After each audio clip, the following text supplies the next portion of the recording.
lot of things happened this year, from having a good freelance job, meeting new friends, dealing with mental health, and of course, video games that got me through 2022. The first one was Super People, a hero shooter battle royale game that was really fun but had a really weird development. I was playing the game since the closed beta test, and if I remember correctly, the game had a CBT 3 times in 6 months time span or something. Now it loses the hype and nobody playing it anymore, sadly. It was a fun game, reminds me back to the early PUBG era. After that, it was Stranding. I was following the news of this game but never played it since I don't have a PS4 or PS5. But then the game was released on PC and at some point available to play in PC Game Pass. I decided to give it a try and wow, this game is amazing. Stranding is always being a meme with how people say it's a walking simulator. While partly true, it's much more than that. It's a game where you're playing as a courier in a shattered world where you have to deliver important stuff and reconnecting the United States of America. It's a weird combination of chill, intense, fulfillment, thought-provoking, and stupid experience. Definitely a really fun one, and it captivated my feeling of loneliness and yearning for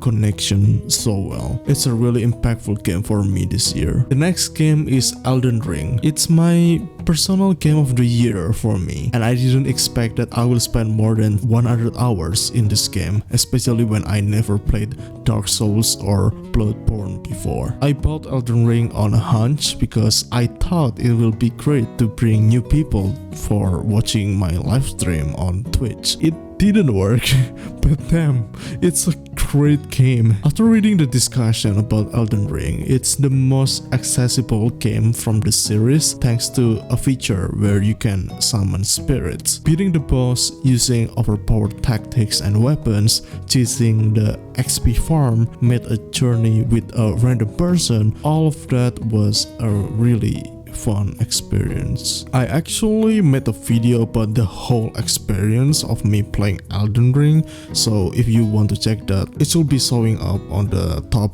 right of the video right now. Throughout the year, there are some games that help me through the months. Usually I played these games in the first place because either my friends played them or they asked me to join them. From Rocket League, a soccer game but you are using a car instead. It's a pretty fun game to chill with friends. Then at some point we were revisiting Dota Underlords, an auto chess game that's really chill to play but sadly no longer supported by Valve, and some shooter games that we are regularly playing, from the newly released Overwatch 2, Apex Legends, to Valorant. The next highlight of this year was in October when Marvelous announced a remake of my favorite game from my childhood, Story of Seasons: A Wonderful Life. Thanks to that announcement, I make videos for this channel and it's surprisingly grown to this point. I appreciate all of you for sticking with me here. Then I revisit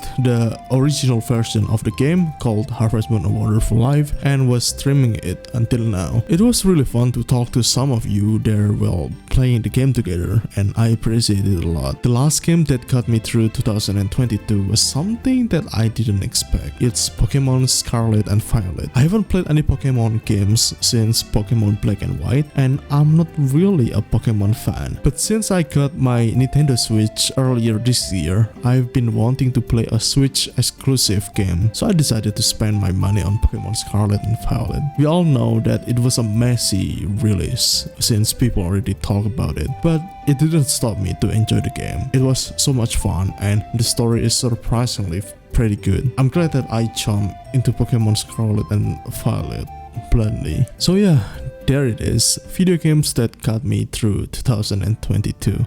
It's definitely not an easy year. I mean, every year isn't easy to be honest because mental health issues suck. But I'm pretty happy with 2022. Shout out to people who make this year lovely, from my friends CD, Ritz, Dilaga, Therapes, and Sikat Abyss. People who found my channel and stick with me since. Shout out to Medibat, Amber, Potato Memer, Kate, Blueberry Nay, Star Nemesis Goblin, and Sipir. You're all awesome. And of course, to all of you who decided to stick with me, to all of 700 subscribers, thank you from my heart. I'm really thankful since I am able to do what I love to do, make videos that I want to make, and people seems interested in it and supporting me. I'm really thankful for all of you. I hope next year will be better for all of us, and thanks to any of you who subscribe to this channel and watch this video. Thank you for supporting what I love to do and for giving me a chance. How is your 2022 and what games help you through the year? Let's talk about it in the comment section. See you there.